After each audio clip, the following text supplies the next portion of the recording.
আসসালামু আলাইকুম। Welcome to our live class.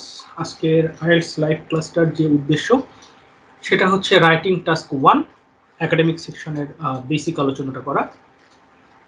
আমার পরিচয় জানেন মোটামুটি, আমি মোহাম্মদ জকুনুজ্জামান রয়েল, আমি আইএলটিএস এর একজন সিনিয়র ফ্যাকাল্টি।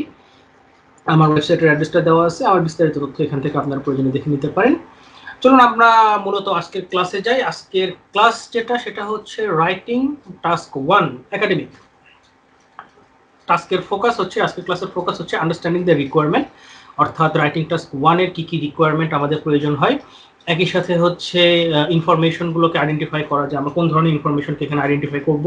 একই সাথে কমন ভোকাবুলারি, যে ধরনের ভোকাবুলারিগুলো আমাদের রাইটিং টাস্ক 1 এ বেশি ব্যবহার হয় সেগুলো দেখা, এবং এর পাশাপাশি আমরা দেখব হচ্ছে ইনফরমেশনগুলোকে কিভাবে উপস্থাপন করা যায়, প্রেজেন্টিং দ্য ইনফরমেশন। এবং একই সাথে দেখবো যে রাইটিং টাস্ক 1 এ আমাদের কোন কাজগুলো করা উচিত এবং কোনগুলি করা উচিত না। এই সবগুলো তথ্য মোটামুটি আমাদের পুরো রাইটিং টাস্কের 1 এর এই পুরো ক্লাসটাতে উল্লেখ করা থাকবে। চলুন আমরা প্রথমে শুরু করি যে রাইটিং এক্সামটা কি থাকে। অ্যাকচুয়ালি রাইটিং এক্সাম, যেটা আমার ওরিয়েন্টেশন ক্লাসে অনেকখানি বলে দেওয়া আছে, তারপরে একটু ছোট্ট করে স্ন্যাপশট আপনাদের দেখাচ্ছি। সেটা হচ্ছে রাইটিং টাস্কে, আইএলটিএস এর রাইটিংকে দুটো টাস্ক লিখতে হয়, যে দুটো টাস্কের জন্য মোট বরাদ্দকৃত সময় থাকে 60 মিনিট। এবং এই 60 মিনিটের যে দুটো টাস্ক, তার একটা হচ্ছে টাস্ক 1 যেটাকে নর্মালি গাইডেড রাইটিং বলা হয়, এবং টাস্ক 2 যেটাতে মেইনলি ক্রিয়েটিভ রাইটিং বলা হয়। গাইডেড রাইটিং বা টাস্ক 1 এ কমপক্ষে 150টা শব্দ লিখতে হয়, এবং টাস্ক 2 তে শব্দ লিখতে হয় কমপক্ষে 250। সময় বরাদ্দ যেটা করা থাকে সেটা অ্যাকচুয়ালি বরাদ্দ না, সেটা অ্যাকচুয়ালি পরামর্শ দেওয়া থাকে যে টাস্ক 1 এ আপনি 20 মিনিট সময় ব্যয় করবেন এবং টাস্ক 2 তে 40 মিনিট সময় ব্যয় করবেন। কন্টেন্ট এবং টাইমিং দুটো ক্ষেত্রেই এবং নেচার অফ রাইটিং এর কারণে টাস্ক 2 গুরুত্বটা মার্কিং এর ক্ষেত্রে বেশি। এবার আসতেছি যে কোনটার পার্থক্যটা কি। অর্থাৎ আমরা সবাই জানি যে রাইটিং আইএলটিএস দুই ধরনের হয়, একটা হচ্ছে একাডেমিক আইএলটিএস, একটা general training IELTS. So academic এবং জেনারেল ট্রেনিং আইএলটিএস এর যে পার্থক্যটা সেটা মূলত টাস্ক 1 এ আসে, এবং টাস্ক 1 এ কিভাবে গাইডলাইনটা দেয়া হচ্ছে সেটার উপর ভিত্তি করে মূলত এই পার্থক্যটা দেখা থাকে। রাইটিং টাস্ক 1 একাডেমিকের গাইডলাইনটা সাধারণত হয় একটা ভিজুয়াল ইনস্ট্রাকশন, যেখানে বিভিন্ন ধরনের ভিজুয়াল প্রেজেন্টেশনের মাধ্যমে, অর্থাৎ গ্রাফ, চার্ট, টেবিল, ডায়াগ্রাম ইত্যাদির মাধ্যমে টাস্ক 1 এ রাইটিং টাস্ক 1 একাডেমিকে গাইডলাইনটা প্রোভাইড করা হয়। আর জিটি রাইটিং টাস্ক 1 সাধারণত থাকে একটা লেটার, যেখানে গাইডলাইনটা একটা সিচুয়েশনের বিপরীতে কিছু শর্ট কোশ্চেনের মাধ্যমে উপস্থাপন করা হয়। তো এ হচ্ছে মোটামুটি রাইটিং টাস্ক 1 একাডেমিক এবং জিটির মধ্যে পার্থক্য। রাইটিং টাস্কের ক্ষেত্রে যে তথ্যগুলো মনে রাখা জরুরি, সেক্ষেত্রে প্রথম বিষয়টা হচ্ছে শব্দ সংখ্যা। বিশেষ করে যেহেতু আমরা এখানে টাস্ক 1 নিয়ে কথা বলতেছি, টাস্ক 1 নিয়ে যদি আমরা কথা বলতে চাই, তাহলে শব্দ সংখ্যার ক্ষেত্রে সবচেয়ে উল্লেখযোগ্য যেটা বিষয় সেটা হচ্ছে আপনাকে অবশ্যই 150 ওয়ার্ড লিখতে হবে। 150 শব্দ যদি আপনি না লিখেন তাহলে আপনার লেখাতে মার্কিং কম আসবে। সর্বোচ্চ সীমা যদিও এখানে উল্লেখ করা নাই, তবে সাধারণভাবে কমন যে ইনস্ট্রাকশন থাকে সেটা হচ্ছে 180 থেকে 200 ওয়ার্ড, এর বেশি যেন না হয়। কারণ এর বেশি লিখতে গেলে সাধারণত যেটা হয় সেটা হচ্ছে যে শব্দ সংখ্যা বাড়লেও সময়টা হাতে কম পাওয়া যায়, যার কারণে টাস্ক 2 তে কাজ করাটা কষ্ট হয়। সো শব্দ সংখ্যার ক্ষেত্রে 150 ওয়ার্ড, 150 শব্দ, এটা অবশ্যই লক্ষ্য রাখতে হবে। আর সর্বোচ্চ সীমার ক্ষেত্রে 180 থেকে 200 এটার বিষয়বস্তু। আর টাস্ক 1 এর একটা ছোট্ট ইনস্ট্রাকশন থাকে আর টাস্ক 1 একাডেমিকে, যেখানে বলা থাকে যে summarize the information by selecting and reporting the main features. যার অর্থ হচ্ছে এখানে আমাকে সামারাইজ করতে বলা হচ্ছে। সো সামারাইজ যদি করতে বলা হয় সেই ক্ষেত্রে অবশ্যই আমার তথ্যগুলো সংক্ষিপ্ত আকারে উল্লেখ করাটাই সবচেয়ে ভালো। দ্বিতীয় যে বিষয় আমাদের মনে রাখতে হবে সেটার ক্ষেত্রে বিষয়টা হচ্ছে সময়। অর্থাৎ টাস্ক 1 লেখার জন্য আমি কতটুকু সময় ব্যয় করব।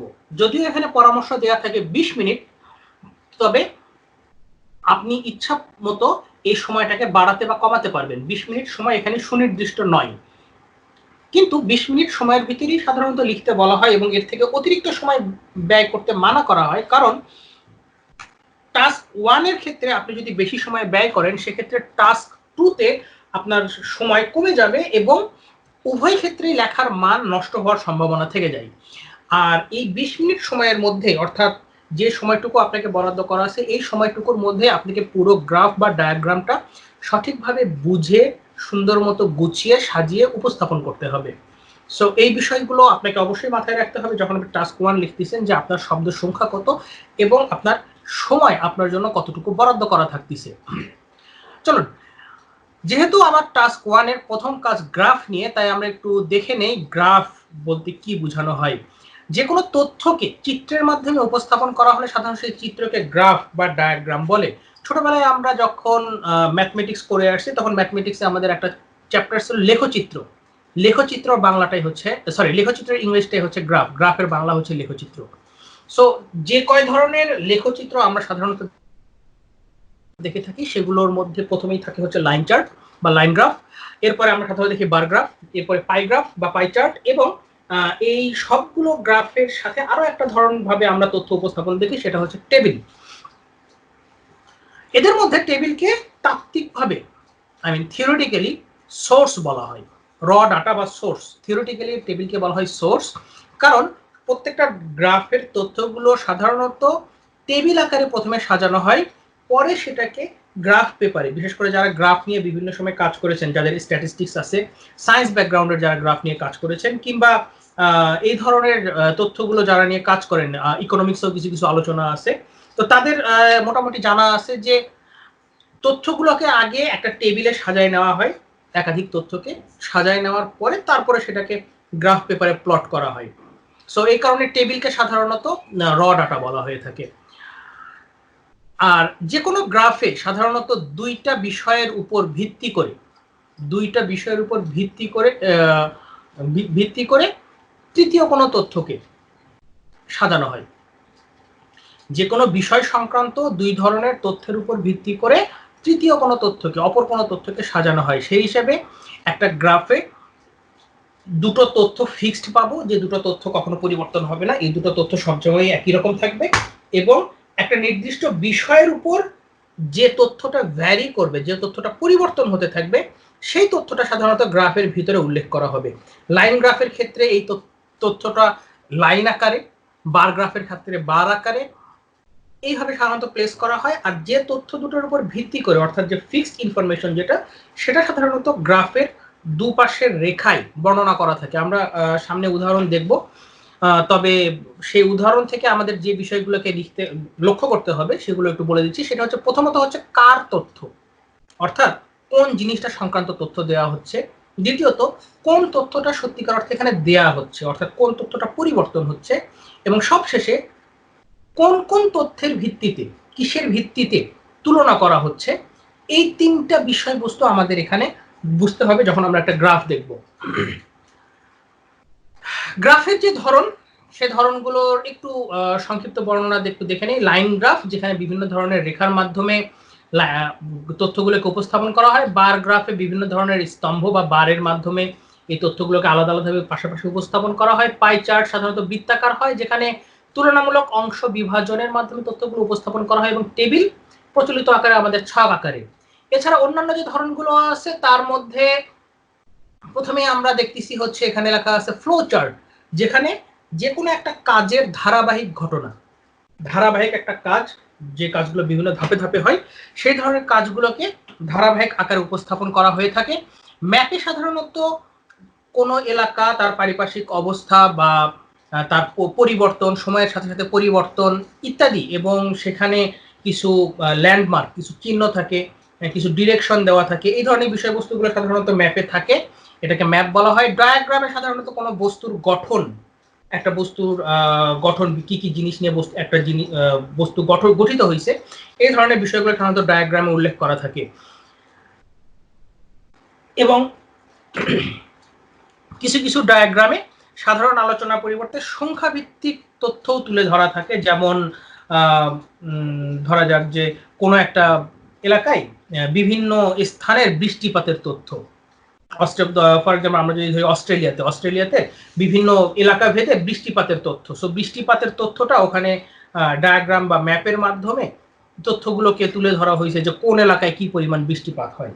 তো এ ধরনের কিছু তথ্য, সংখ্যাভিত্তিক তথ্য এখানে আলোচনা থাকতে পারে। চলুন আমরা কিছু এক্সাম্পল দেখে নিই। প্রথমে আমরা এখানে দেখতেছি একটা লাইন গ্রাফ। একটু প্রথমে প্রশ্নটা খেয়াল করে দেখেন, the line graph below shows the income of 4 students in a city in 2010। প্রশ্নটা পড়া জরুরি। কেন জরুরি? কারণ প্রশ্নে সময়টা উল্লেখ করা থাকে, খেয়াল করেন। এই সময়ের উপর ভিত্তি করে আপনার ইনফরমেশনটা, অর্থাৎ আপনার এই গ্রাফটা কোন ক্যাটাগরিতে বা কোন টেন্সে লেখা হবে সেটা উল্লেখ করা থাকে, সেটা নির্ধারণ করতে হয়। অর্থাৎ এই সময়টা আপনার লক্ষ্য করাটা জরুরি।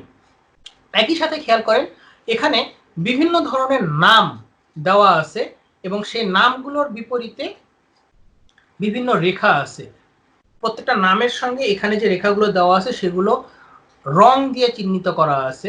যদি কোনো কারণে রং দিয়ে চিহ্নিত করা না থাকে, কালার কোডিং না থাকে, তাহলে অন্য কোনো ভাবে চিহ্নিত করা থাকবে, তবে বিভাজনটা অবশ্যই সুস্পষ্ট থাকবে।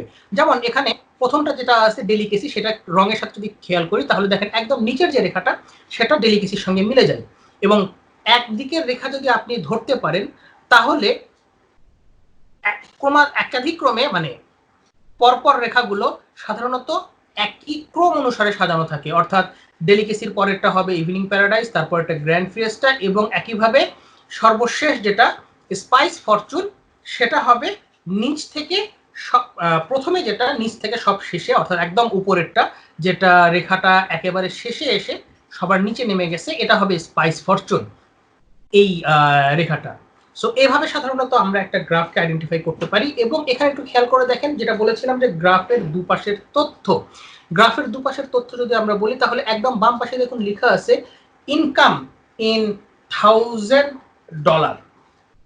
একদম বাম পাশে এই যে এই জায়গাটায় দেখেন লেখা আছে ইনকাম ইন $1000, যেখানে বিভিন্ন সংখ্যাগুলো দিয়ে আয়টাকে বোঝানো হয়েছে। অর্থাৎ 4টা রেস্টুরেন্ট, এখানে যেরকম বলা আছে যে 4টা রেস্টুরেন্টের আয়, এই 4টা রেস্টুরেন্টের আয় এখানে $1000 হিসেবে দেওয়া আছে। এবং অন্য পাশে দেওয়া আছে যে 12 মাস, খেয়াল করেন এখানে 12টা মাস এখানে আছে। এই 12টা মাসের উপর ভিত্তি করে আয়টাকে বিভাজন করা আছে। অর্থাৎ এখানে দেখানো হয়েছে রেস্টুরেন্টগুলোর ইনকাম, এটা হচ্ছে এখানকার দেখানোর বিষয়। ইনকামটা ভিতরে পরিবর্তন হয়েছে, এই জায়গায় তথ্যটা পরিবর্তন হয়েছে। অর্থাৎ 4টা রেস্টুরেন্ট সংক্রান্ত তথ্য, 4টা রেস্টুরেন্ট সংক্রান্ত যে তথ্যটা পরিবর্তন হয়েছে সেটা হচ্ছে তাদের আয়ের তথ্য, এবং যেটার ভিত্তিতে আয়টাকে দেওয়া হয়েছে সেটা হচ্ছে $1000 হিসেবে এবং 12 মাসের ভিত্তিতে। $1000 হিসেবে এবং 12 মাসের ভিত্তিতে আয়টার পরিবর্তন দেখানো হয়েছে 4টা রেস্টুরেন্টের। সো এই বিষয়গুলো আমাদেরকে অবশ্যই একটা গ্রাফ থেকে আলাদা করে বুঝে নিতে হবে। চলুন এরকম আরো কিছু গ্রাফ দেখে আসি। এখানে একটা বার চার্ট, যেটা এখানে একইভাবে কালার কোডিং করা আছে। দেখুন দেশের নামের সাথে প্রত্যেকটা কালার আলাদা করা আছে এবং উপরে কোশ্চেনটাও আছে। এখানে পার্সেন্টেজ হিসেবে দেওয়া আছে, যেখানে বলা আছে হচ্ছে expenditure, share of expenditure for 5 major categories. 5টা ক্যাটাগরিতে তাদের খরচের মাত্রা, কোনটাতে কি পরিমাণ, কত % খরচ করেছে সেটা মাত্রা, এবং এখানে 4টা দেশের তুলনা করা আছে। এবার একটা পাই চার্টে একটু দেখুন, এখানেও কালার কোডিং করা আছে এবং বিভিন্ন কালার দিয়ে পার্সেন্টেজ আকারে পাই চার্ট সাধারণত পার্সেন্টেজ আকারে দেওয়া থাকে। কারণ হচ্ছে পুরো পাই চার্ট, ফুল যে রাউন্ডটাকে 100% ধরে এর অংশগুলোকে ভাগ করা হয় যে কোনটা কত % হবে। সো পুরো পাই চার্টটা সাধারণত 100% হিসেবে ধরা হয়, এবং এখানে দেখুন কোনটার জন্য কত % কালার দিয়ে প্রত্যেকটা ভাগকে আলাদা আলাদা করে বলা আছে। এবং এটা হচ্ছে সর্বশেষ একটা টেবিল, যেখানে দেখুন বিভিন্ন দেশের নামের সঙ্গে তাদের খরচ, এখানে কিভাবে খরচ, কনজিউমার স্পেন্ডিং খরচটা এখানে দেখানো আছে যে কোনটা কত খরচ। তথ্যগুলো এখানে টেবিলে দেওয়া আছে পার্সেন্টেজ আকারে। সো এটা একটা টেবিল। সো এই হচ্ছে মোটামুটি 4টা মেজর ক্যাটাগরির আমরা যেগুলো জানি সেগুলো। এছাড়া অন্যান্য যে ক্যাটাগরিগুলো আছে তার মধ্যে এখানে একটা ফ্লো চার্ট দেখতেছেন। দেখেন এখানে বলা আছে the flow chart illustrates the consequence of deforestation, অর্থাৎ বন নিধন, গাছ কাটা এটার, এবং হচ্ছে এটার কনসিকুয়েন্স অর্থাৎ ফলাফলগুলো। দেখুন প্রথমে বলা আছে ক্লিয়ার কাটিং অফ ফরেস্টকে অর্থাৎ বনকে পরিষ্কারভাবে কেটে ফেলা, এবং তার পরবর্তীতে দেখুন বিভিন্ন ধরনের ধাপ দেখানো আছে যে এর ফলশ্রুতিতে কি কি হতে পারে। সো এটা এক ধরনের ফ্লো চার্ট, যে কিভাবে কি সমস্যাগুলো হচ্ছে। আরেকটা ফ্লো চার্ট এখানে দেখুন একটা প্রসেস ডায়াগ্রাম অনেকে বলে, যেটা সো যেখানে হচ্ছে একটা উৎস থেকে শুরু করে একেবারে শেষ পর্যন্ত ধাপে ধাপে বিভিন্ন পরিবর্তন ছবি আকারে। এর আগেটা ছিল শুধুমাত্র লিখা আকারে, এটা হচ্ছে ছবি আকারে। The diagram shows the production of sugar by a German company for supermarkets and restaurants. Supermarket এবং রেস্টুরেন্টের জন্য একটা জার্মান কোম্পানির দ্বারা চিনির উৎপাদন। সো এই যে ট্রপিক্যাল রিজিয়নস, খেয়াল করেন ট্রপিক্যাল রিজিয়নসের সুগার কেন অর্থাৎ আখ, আমরা যেটাকে আখ বা ইক্ষু বলি, সেই আখ বা ইক্ষু উৎপাদন থেকে শুরু করে ডেলিভারি টু সুপারমার্কেট।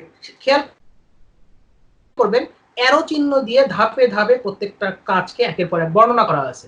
প্রতিটা ধাপে এক একটা কাজকেও যেমন বর্ণনা করা আছে, একই সাথে চিত্রের মাধ্যমে যতটুকু সম্ভব উল্লেখ করে দেওয়ার চেষ্টা তারা করেছে। সো এটা একটা প্রসেস ডায়াগ্রাম বা ফ্লো চার্ট বা ফ্লো ডায়াগ্রাম বলা হয়। এবার দেখতেছি আমরা একটা ম্যাপ। ম্যাপ যখন আমরা দেখতেছি তখন খেয়াল করেন এখানে কিন্তু রং দিয়ে ডিফাইন করা হয় না। আগের প্রত্যেকটা যেরকম আমরা দেখেছি যে পরিবর্তনগুলো বা ধাপগুলোকে কালার কোডিং করে করা হয়েছে, এখানে কিন্তু কালার কোডিং করে নাই, বরং এখানে কিছু ডিজাইনিং কিছু শেপ দিয়ে প্রত্যেকটাকে দেওয়া হয়েছে, যেখানে মেইন রোড, হাইওয়ে, মোটরওয়ে বা রেলওয়ে, এই জিনিসগুলোকে এক একটা চিহ্ন দিয়ে উপস্থাপন করা হয়েছে। এবং একই সাথে প্রতিটা এলাকার যে ডেভেলপমেন্ট অর্থাৎ কোন সালে কোন এলাকাটুকু ডেভেলপ করেছে বা কোন সালে কোন এলাকাটুকু পরিবর্তন হয়েছে, একই সাথে যেরকম প্রত্যেকটা চিহ্নের সঙ্গে সাল দেওয়া আছে, এবং সেই অনুযায়ী প্রত্যেকটা এলাকায় কিছু কিছু চিহ্ন দিয়ে দেখায় দেওয়া হয়েছে যে কোন জায়গায় কি ধরনের পরিবর্তনগুলো হয়েছে। তো এটা হচ্ছে সাধারণত একটা ম্যাপ, কখনো একটা ম্যাপে কখনো একাধিক ম্যাপে এই পরিবর্তনগুলো দেখানো হয়ে থাকে। তো সেই হিসেবে চলুন আমরা একটা লেখা কিভাবে লেখা যায় বা কিভাবে লেখা যেতে পারে সেটার একটা কনসেপ্ট নিয়ে আসি। প্রথমে আমরা একদম শুরুতে যে গ্রাফটা দেখেছিলাম আমাদের লাইন চার্ট, সেই লাইন চার্টটার একটু ছোট্ট ইনস্ট্রাকশন দেখে আসি। এর মাধ্যমে আমরা কিছু শব্দর দেখব যে লেখাটা কিভাবে যেতে পারে। লাইন গ্রাফের ছোট্ট একটা ইন্ট্রোডাকশন, এই ইন্ট্রোডাকশনটা শুধু লাইন গ্রাফ না, যে কোনো টাস্ক 1 এর জন্য আমরা লিখে ফেলতে পারি। ইন্ট্রোডাকশনের ক্ষেত্রে একটা জিনিস মনে রাখা প্রয়োজন, সেটা হচ্ছে যে টাস্ক 1 এর ইন্ট্রোডাকশন কখনোই কমপ্লেক্স করতে যাবেন না, জটিল করতে যাবেন না, সিম্পল করেন, অনেক ভালো থাকবেন। কারণ হচ্ছে যেহেতু গাইডেড রাইটিং, আপনাকে তথ্যগুলো দেয়াই আছে, গাইডলাইনটা দেয়াই আছে, আপনার কাজ হচ্ছে গাইডলাইনটাকে সুন্দরভাবে উপস্থাপন করা। সো এখানে জটিলতার আশ্রয় নেওয়ার প্রয়োজন নাই। ক্রিয়েটিভিটির জন্য টাস্ক 2 আছে, ওখানে যথেষ্ট ভালো সময় পাবেন নিজের ক্রিয়েটিভনেসটা দেখানোর জন্য। সো এখানে আমার ইন্ট্রোডাকশন যেটা লিখতে হবে সেটা যথেষ্ট সিম্পল থাকলেই ভালো। সবার আগে দেখে নেই যে প্রশ্নটা আমাদের কি ছিল। আমাদের যে গ্রাফটা ছিল সেই গ্রাফের জন্য প্রশ্নটা ছিল হচ্ছে the line graph below shows the incomes of 4 restaurants in a city in 2010। 2010 সালে একটা রেস্টুরেন্টের একটা শহরের 4টা রেস্টুরেন্টের ইনকাম। এখন বিলো শব্দটার অর্থ হচ্ছে নিচে। সো প্রথমেই আমাদের বিলো শব্দটা বাদ দিতে হবে, কারণ আমরা পরীক্ষার খাতায় কোনো গ্রাফ আঁকাচ্ছি না, যার কারণে নিচে কোনো গ্রাফ থাকবে এরকম কোনো বিষয়বস্তু আমাদের নাই। সো বিলো শব্দটা প্রথমেই বাদ। তাহলে আমরা কি দেখতেছি এখানে যে প্রশ্নে একটা লাইন গ্রাফ দেয়া আছে, সেখান থেকে আমরা কিছু তথ্য পাচ্ছি, এবং সেই তথ্যটা হচ্ছে 2010 সালে একটি শহরের 4টি রেস্তোরাঁর আয় সম্পর্কে আমাদের ধারণা দিচ্ছে। তাহলে এই তথ্যটাকে যদি আমরা একসঙ্গে লিখতে যাই তাহলে বাক্যটা কিরকম আসে? তাহলে বাক্যটা আসে দেখেন এটা এরকম, 2010 সালে একটি শহরের 4টি রেস্তোরাঁ সম্পর্কে তথ্য সরবরাহকৃত লাইন গ্রাফটি উপস্থাপন করে। খুব সুন্দরভাবে বাক্যটা সাজানো গেছে। এখন যেহেতু বাক্যটা সাজানো গেছে, তাহলে চলুন আমরা একটু এই বাক্যটাকে ইংরেজিতে অনুবাদ করার চেষ্টা করে দেখি। ইংরেজি অনুবাদ হিসেবে প্রথমে আমরা একটু দেখে নিই যে এখানে কোন কোন শব্দ আছে, সেই শব্দগুলোর কি অবস্থায় আমরা সাজাইতে পারি। 2010 সালে ইন 2010 একটি শহরের ইন এ সিটি 4টি রেস্তোরাঁ 4 রেস্টুরেন্টস এর আয় অফ থাকবে, 4টি রেস্তোরাঁর অফ আয় ইনকাম সম্পর্কে অ্যাবাউট তথ্য ইনফরমেশন উপস্থাপন করে প্রেজেন্টস, কে উপস্থাপন করে line graph, the provided line graph. অর্থাৎ আমার প্রথমে হচ্ছে কোন ভার্বটা দেখে নিতে হয়, উপস্থাপন করতেছে, উপস্থাপন করা ভার্বটা যদি প্রেজেন্ট হয় তাহলে কে প্রেজেন্ট করতেছে, লাইন গ্রাফ প্রেজেন্ট করতেছে। সো দ্য সরবরাহকৃত line graph, the provided line graph উপস্থাপন করে প্রেজেন্টস, কি প্রেজেন্ট করে, তথ্য, the provided line graph presents information, কি সম্পর্কে, অ্যাবাউট, কি সম্পর্কে, রেস্তোরাঁর আয় সম্পর্কে, অ্যাবাউট দ্য ইনকামস, কিসের, চারটা রেস্তোরাঁর, অফ 4 রেস্টুরেন্টস, কোথায়, in a city, in 2010। So আমার বাংলা থেকে ইংরেজি করা শেষ। এবার যদি আমরা একটু প্রশ্নটার সঙ্গে মিলাই নিই তাহলে দেখি আমাদের প্রশ্নটার সঙ্গে মিলাইলে এই অংশটা কি আসে। দেখুন প্রশ্নটা ছিল the line graph below shows the incomes of 4 restaurants in a city in 2010। খেয়াল করুন এখানে লাইন গ্রাফের পরিবর্তে এখানে একটু শব্দ যোগ করছে, দ্য প্রোভাইডেড লাইন গ্রাফ, অর্থাৎ আমাদেরকে সরবরাহ করার যে লাইন গ্রাফ হচ্ছে সেটা নিয়ে আসছি, শোজ এর জায়গায় নিয়ে আসছি প্রেজেন্ট, এবং একটা অতিরিক্ত তথ্য নিয়ে আসছি ইনফরমেশন অ্যাবাউট। এখানে শুধু ইনফরমেশন অ্যাবাউটটা নাই, অ্যাবাউট তারপরের অংশটা একটু খেয়াল করেন প্রশ্নের সাথে মোটামুটি একই রয়ে গেছে। সো ইন্ট্রোডাকশন সিম্পল থাকে ভালো, সিম্পল থাকলেই আপনার এখানে অনেক ভালো স্কোর আনা সম্ভব, এত বেশি জটিল করার প্রয়োজন নেই, কারণ যতটুকু জটিলতা করার সেটা কিছু কিছু শব্দ দিয়ে জটিল করে ফেলছি। চলুন আমরা এবার একটু শব্দগুলো দেখে নেই কি ধরনের শব্দ আমরা এই জটিলতা তৈরির জন্য ব্যবহার করতে পারি। স্টার্টিং যেটা করব আমরা সেটা হচ্ছে the given, the supplied, the presented, the showed, the provided করতে পারি, এবং কোন ধরনের ইলাস্ট্রেশন সেই ইলাস্ট্রেশন অনুযায়ী আমরা তার জন্য প্রয়োজনীয় শব্দটা নিব, pie chart, bar chart, line chart ইত্যাদি যে কোনো নিতে পারি। এবং এরপরে আসবে হচ্ছে ভার্ব, যে ওই ভার্বটা কিছু একটা দেখাচ্ছে, ওই ইলাস্ট্রেশনটা কিছু একটা দেখাচ্ছে, দেখাচ্ছে সেটার জন্য বা দেখায় সেটার জন্য কিছু ওয়ার্ড দেওয়া আছে, এবং কি দেখায়, ডাটা অন, ইনফরমেশন অন, বা ডাটা অ্যাবাউট, ইনফরমেশন অ্যাবাউট, যে কোনো কম্বিনেশন আমরা এটা ব্যবহার করতে পারি।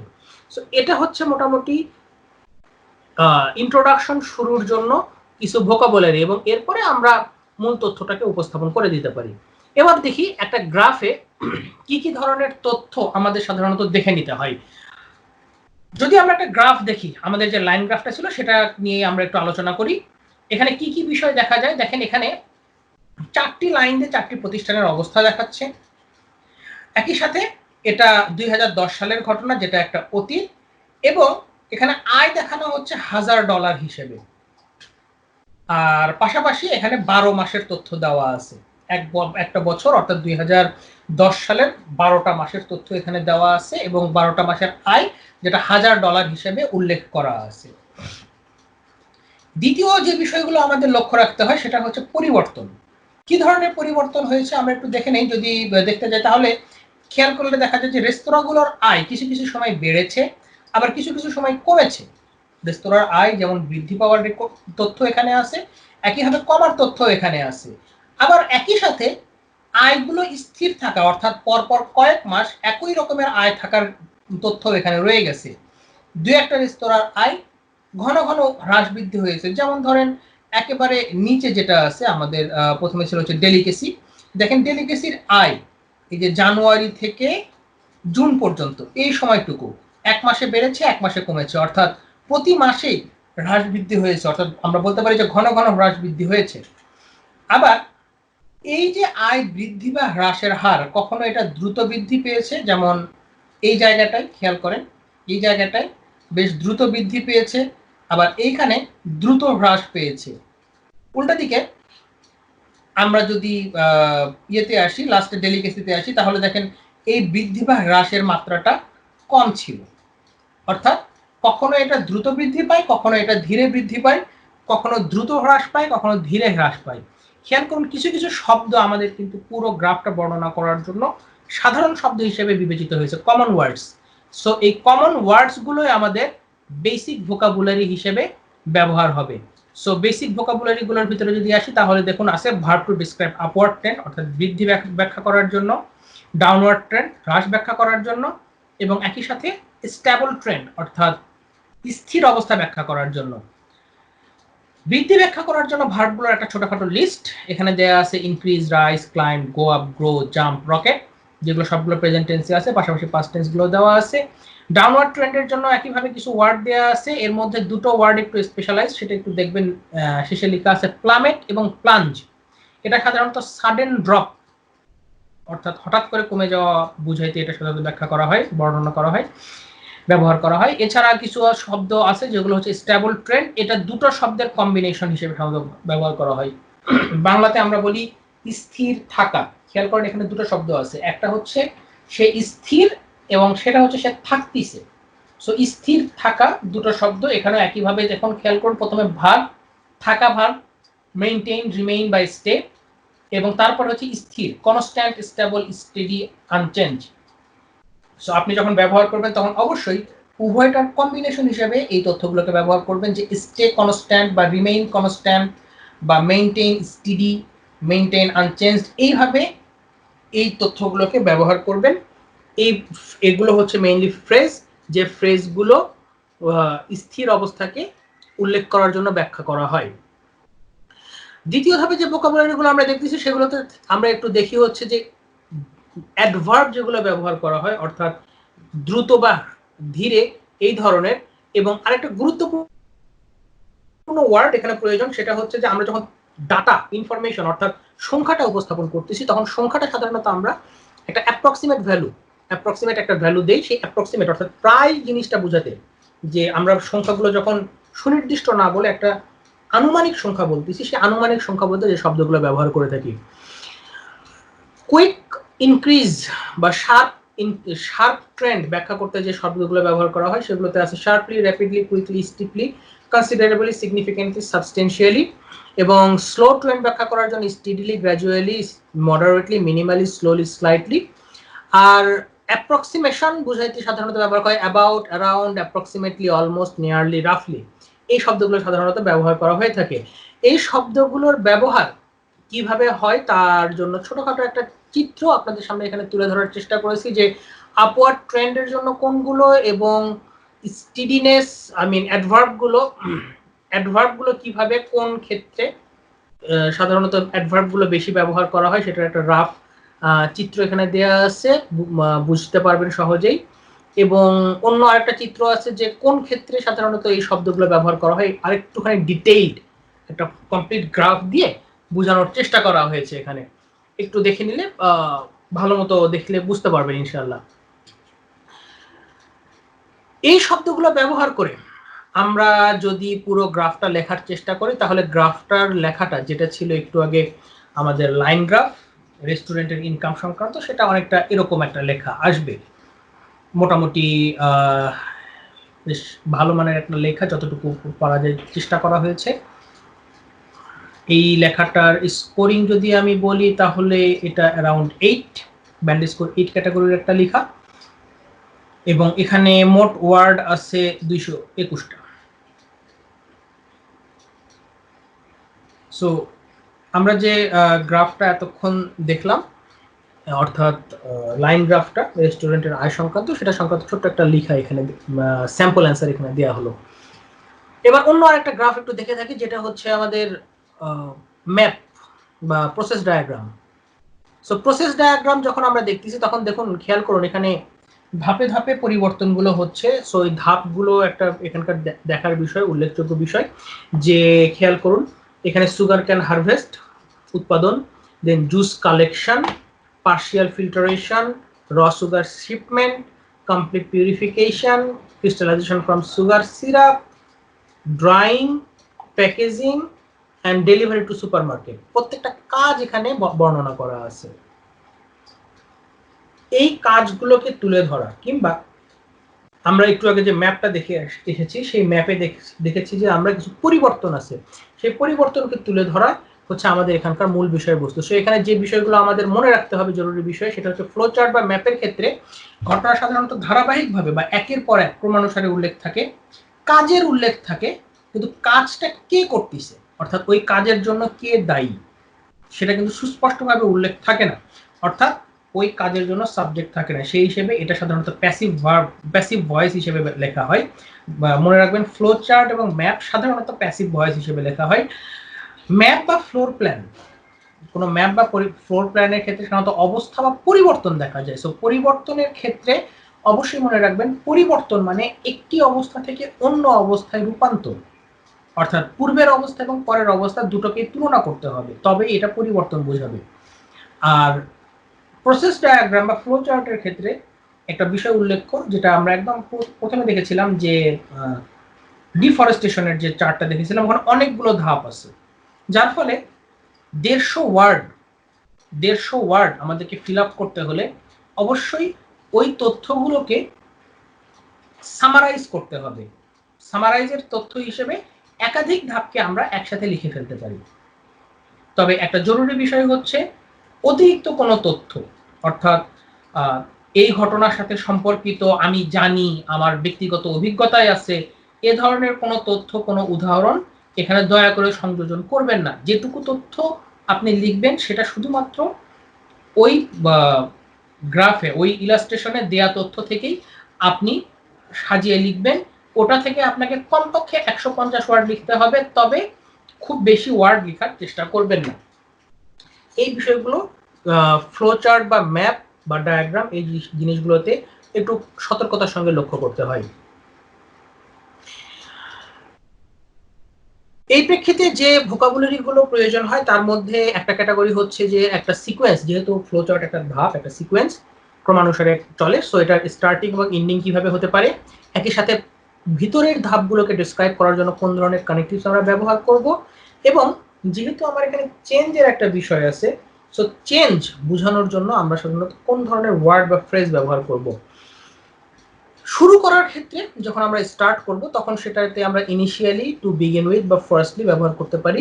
শেষ করার ক্ষেত্রে লাস্টের ধাপটা যখন আমরা ব্যাখ্যা করবো, একেবারে শেষের ধাপটা, তখন ফাইনালি, ইন দ্য এন্ড বা লাস্টলি শব্দগুলো আমরা ব্যবহার করতে পারি। সো এটা হচ্ছে আমাদের স্টার্টিং এবং এন্ডিং।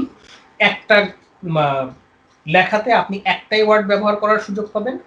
সো আপনার রাইটিং টাস্ক 1-এ স্টার্টিং এর জন্য আপনি একটা ওয়ার্ড সিলেক্ট করেন, এন্ডিং এর জন্য আপনি একটা ওয়ার্ড সিলেক্ট করেন, দ্যাট ইজ এনাফ।